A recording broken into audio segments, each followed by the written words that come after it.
নমস্কাৰ প্ৰিয় বন্ধু বান্ধৱীসকল, শনিবাৰে কাতি বিহু তুলসী পূজা। তুলসী পূজাৰ দিনা তুলসীৰ তলত ভুলতো তিনিটা কাম নকৰিব।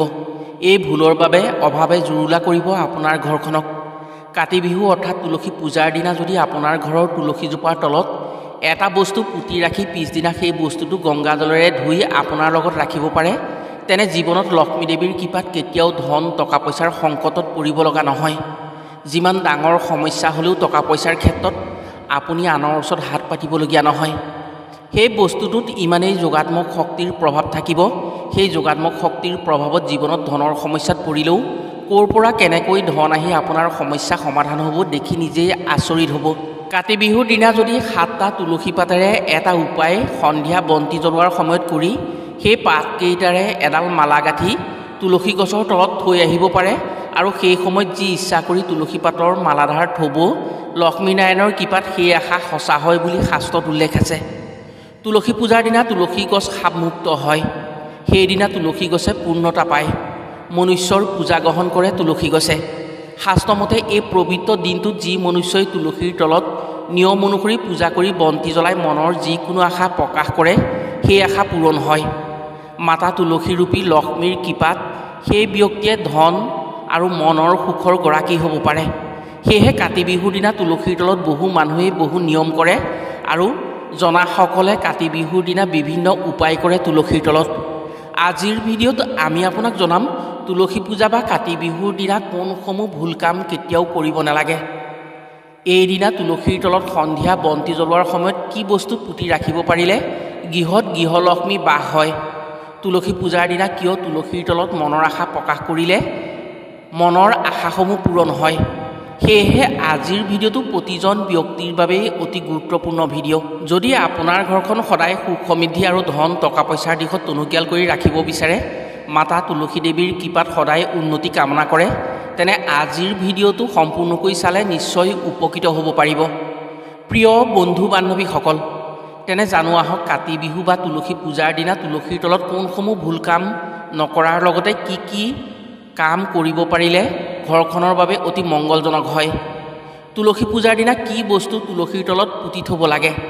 এইদিনা সন্ধিয়া তুলসী গছৰ তলত বন্তি জ্বলোৱাৰ সময়ত তুলসী পাতেৰে কি কাম কৰিলে মনৰ আশা পূৰণ হৈ সুখ সমৃদ্ধি লাভ কৰিব পাৰে আৰু মাতা লক্ষ্মী তুলসী দেৱীৰ কৃপাত মনৰ সকলো আশা আকাংক্ষা পূৰণ হয়। কথাসমূহ কোৱাৰ আগতেই আপোনাক এটি সৰু অনুৰোধ জনাওঁ।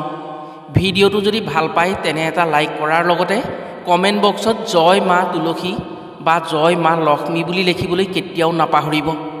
আৰু যদি আমাৰ চেনেললৈ প্ৰথম আহিছে তেনে চেনেলটো ছাবস্ক্ৰাইব কৰাৰ লগতে অন্য 10জনে উপকৃত হোৱাকৈ ভিডিঅ'টো শ্বেয়াৰ কৰিবলৈ অনুৰোধ জনালোঁ। বহু মানুহে বহু টকা পইচা উপাৰ্জন কৰে, কিন্তু তেওঁলোকৰ সমস্যা নকমে আৰু ধন টকা পইচা তেওঁলোকৰ ক্ষেত্ৰত জোৰা নমৰে।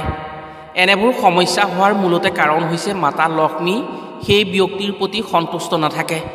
তুলসী হৈছে লক্ষ্মী মাতাৰ অংশে সৃষ্টি হোৱা দেৱী। ভগৱান বিষ্ণুৰ কৃষ্ণ অৱতাৰত দেৱী বৃন্দাৱলী ভগৱান কৃষ্ণৰ পত্নী আছিল। মহাদেৱৰ পুত্ৰ বিঘ্নী ঈশ্বৰ বাবা গণেশৰ অভিশাপত দৈত্যকুলত তুলসী ৰূপেৰে জন্ম পাই সেই বৃন্দাৱলীয়ে সেই জন্মত তুলসীয়ে মহাপৰাক্ৰমী বিষ্ণু ভক্ত বীৰ শংখচূড়ক স্বামী ৰূপে গ্ৰহণ কৰে। তুলসী দেৱীৰ সতীত্বৰ বাবেই শংখচূড়ক ত্ৰিজগতৰ কোনো বীৰে বধ কৰিব পৰা নাছিল। সেয়েহে শংখচূড়ক বধ কৰিবৰ বাবে ভগৱান বিষ্ণুৱে তুলসীৰ স্বামী শংখচূড়ৰ ৰূপ ধাৰণ কৰি তুলসী দেৱীৰ সতীত্ব হৰণ কৰিছিল আৰু মহাদেৱৰ দ্বাৰা শংখচূড়ক বধ কৰে। এই কথা যেতিয়া তুলসী দেৱীয়ে জানিব পাৰিলে তেতিয়া ভগৱান বিষ্ণুক পাষাণ অৰ্থাৎ শিলা হৈ পৰিবলৈ অভিশাপ দিছিল।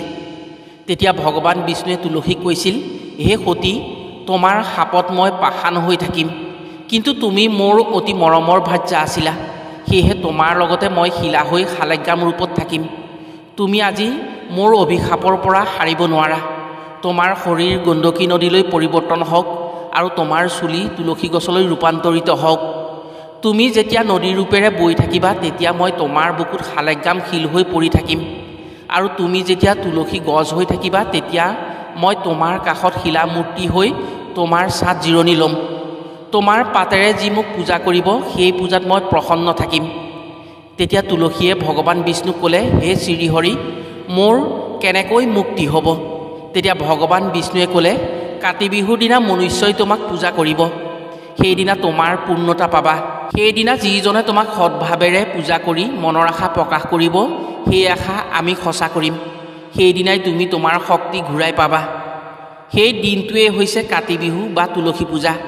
সেয়েহে কাতি বিহুৰ দিনা তুলসীক পূজা কৰা হয় আৰু কাতি বিহুৰ দিনা তুলসীৰ তলত চাকি বন্তি জ্বলাই তুলসী মাতাক পূজা প্ৰাৰ্থনা কৰাৰ নিয়ম আছে।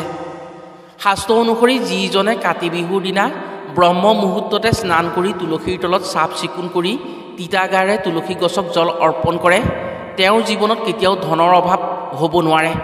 মাতা লক্ষ্মীৰ কৃপাত সেই ব্যক্তিৰ ভাগ্যৰ দোষ খণ্ডন হৈ ধন টকা পইচাৰ ক্ষেত্ৰত সদায় চহকী হৈ থাকে। আপুনি কাতি বিহুৰ দিনা তুলসী পূজা কৰক বা নকৰক, এই দিনটোত অশুচি গাৰে তুলসী গছৰ তললৈ কেতিয়াও নাযাব আৰু তুলসী গছৰ তলখন অপৰিষ্কাৰ কৰি কেতিয়াও নাৰাখিব। যদি আপোনাৰ ঘৰত তুলসী গছ আছে, তেনে এই দিনটোত তুলসীৰ তলখন পৰিষ্কাৰ পৰিচ্ছন্ন কৰি এগছি বন্তি নিশ্চয় জ্বলোৱাৰ ব্যৱস্থা কৰিব। এইদিনা কৰা তুলসী পূজাৰ বাবেই পাপ খণ্ডন হোৱাৰ উপৰিও পূজা কৰাৰ সময়ত কৰা আশাসমূহ পূৰণ হয়। তুলসী গছৰ পবিত্ৰতা অনুসৰি হিন্দু শাস্ত্ৰমতে তুলসী গছৰ তলত ভগৱান বিষ্ণু আৰু মাতা লক্ষ্মীয়ে জিৰণি লয়। তুলসী পূজাৰ দিনা যিখন ঘৰত তুলসী গছৰ তলত বন্তি জ্বলাই লক্ষ্মী দেৱীক পূজা প্ৰাৰ্থনা কৰি সন্তুষ্ট কৰিবলৈ চেষ্টা কৰে, সেইখন ঘৰত মাতা লক্ষ্মীৰ বাস হয়। সেইখন ঘৰত ধন টকা পইচাৰ কেতিয়াও অভাৱ অনাটন নহয়। লোকবিশ্বাস অনুসৰি কাতি বিহুৰ দিনা পথাৰৰ পৰা লক্ষ্মী গৃহত প্ৰৱেশ হয়। সেয়েহে ঘৰৰ গৃহিণীয়ে নিজৰ ধাননি পথাৰলৈ যায় আৰু নিজৰ শস্যৰ পথাৰত এগছি বন্তি জ্বলাই লক্ষ্মী দেৱীক নিজৰ ঘৰলৈ আমন্ত্ৰণ জনোৱাৰ প্ৰথা আছে। এইদিনা যদি নিজৰ শস্য পথাৰত বন্তি জ্বলাই আহি তুলসীৰ তলত বন্তি জ্বলাই লক্ষ্মী স্তুতি বা লক্ষ্মী বন্দনা কৰা হয়, তেনে লক্ষ্মী দেৱী সন্তুষ্ট হয় বুলি বিশ্বাস কৰা হয়।